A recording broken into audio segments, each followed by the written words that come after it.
Menghadirkan para ahli geoteknikal dari Indonesia, Australia, Amerika, Jepang, serta dosen dari Universitas Tadulako Palu dan juga Pusat Gempa Nasional Indonesia.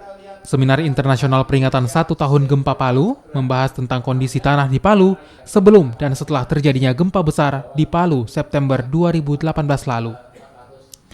Para peserta yang berasal dari mahasiswa teknik sipil, pemerintah Provinsi Sulawesi Tengah, dan akademisi dari sejumlah kampus ternama di Indonesia fokus dalam penelitian gempa di Palu. Para ahli mempresentasikan hasil penelitian mereka yang menunjukkan perbedaan konstruksi tanah di Palu pasca gempa. Hasil ini menunjukkan bahaya yang mengintai Palu dengan sesar Palu Koro yang bergerak aktif setiap tahunnya. Kita mengadakan seminar ini adalah diseminasi tentang hasil-hasil penelitian tentang likuifaksi yang ekstrim.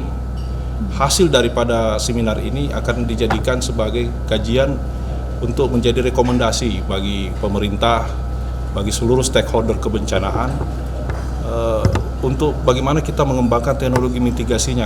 Sharing pengetahuan, sharing juga bimbingan, kita simpulkan bahwa memang ada kondisi khusus di Palu yang menghasilkan liquefaction, di mana ada tanah jenuh, pasirnya lepas, kemudian ada lapisan yang membuat deformasinya besar. Jadi di atas pasirnya ada lapisan lempung, pasir mengalami liquefaction yang membuat lapisan di atas seperti kapal yang bisa mengalami deformasi.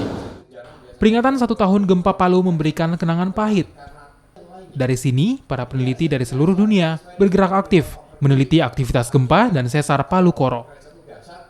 Penelitian ini diharapkan bisa menjadi acuan pemerintah dalam menetapkan standar pembangunan di lokasi rawan gempa.